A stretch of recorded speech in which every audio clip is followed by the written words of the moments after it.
একজন সরকারি কর্মকর্তা দায়িত্বরত অবস্থায় তার সাথে কোনো ধরনের বাজে ব্যবহার করবে, সেটা অন্তত আমি ব্যক্তিগতভাবে বিশ্বাস করি না, আমার সংগঠনও বিশ্বাস করে না। গত 4ই আগস্ট বাস স্ট্যান্ডে শামীম যখন ফ্যাসিবাদ বিরোধী ভূমিকা রাখে, তখন থেকে টিআই হামিদ, সার্জেন্ট রফিক গংদের সাথে বিরোধ।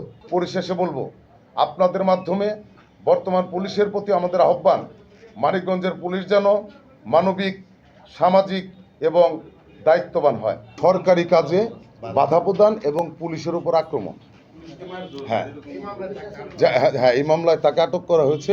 কিন্তু রহস্যজনক ব্যাপার হলো, যখন আমি থানায় যাই, সে বিএনপি কর্মী হোক, সে বিএনপি সমর্থক হোক, সে যুবদল হোক, ছাত্রদল হোক কিংবা সাধারণ জনগণ হোক, যখন আমি থানায় গেলাম, যে একটা ঘটনা ঘটছে, যখন আমি থানায় গেলাম, তৎকালীন ভারপ্রাপ্ত যে কর্মকর্তা ছিল, দায়িত্বপ্রাপ্ত, উনি আমাকে বললেন যে এই মামলাটা হচ্ছে না। তখন আমি বললাম, হ্যাঁ, তুচ্ছ ঘটনা, মামলা হচ্ছে না, তাহলে কি করা যায় সেটা আপনারা দেখেন। তারা বললো যে আপনারা নিশ্চিন্তে থাকেন, দেখা যাক কি হয়। তো তারপরে হঠাৎ করে রাত্রি 12টার সময় এই মামলা হলো। এটা অত্যন্ত রহস্যজনক, অত্যন্ত রহস্যজনক।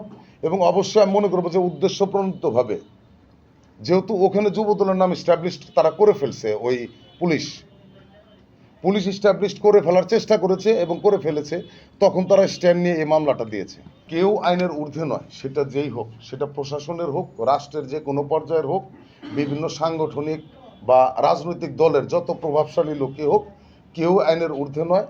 আমরা যদি দেখতাম যে শামীম কোনো অন্যায়, হ্যাঁ, ছোট্ট একটু ভুল হয়েছে, কারণ যে একবার একটা জিনিস করলে সেটা বলে ভুল, কিন্তু সেটা দ্বিতীয়বার করলে সেটা হয় অন্যায়।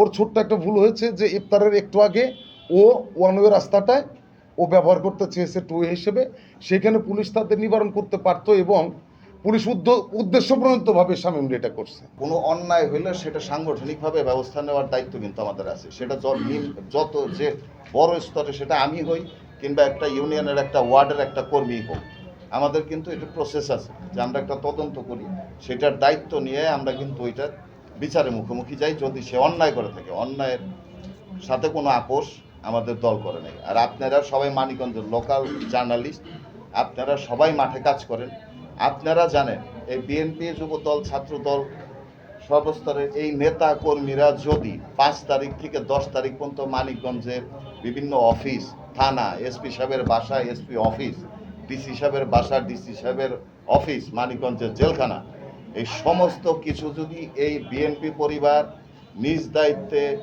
নিজেদের মতো করে পাহারা না দিয়ে রাখতো, তাহলে অন্যান্য অনেক জেলার মতো আমাদের এই সরকারি স্থাপনাও কিন্তু ক্ষতিগ্রস্ত হতে পারত। কিন্তু আমরা এই জিনিসটাকে কিন্তু মনে করি সরকারি সম্পদ মানে আমাদের সবাই সম্পদ।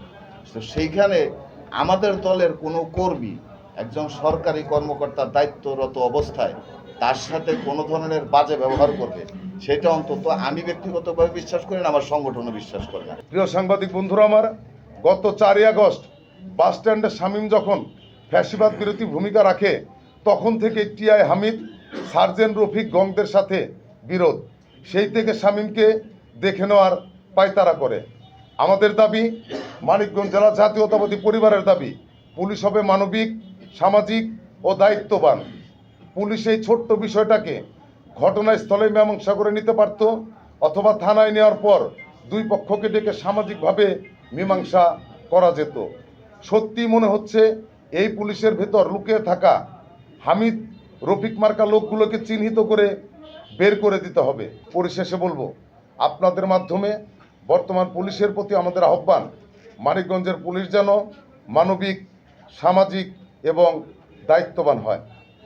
অবিলম্বে শামীমের এই ঘটনা পরিসমাপ্তি ডেকে শামীমকে মুক্তি দিতে হবে। বিএনপি এবং যুবদলের নামে যে রটনা, সেই রটনার জন্যে যারা রটনা করে পুলিশ, তাদেরকে নিঃশর্ত ক্ষমা চাইতে হবে। অন্যথায় মানিকগঞ্জ জেলা যুবদল কঠিন কর্মসূচি দিতে বাধ্য থাকবে।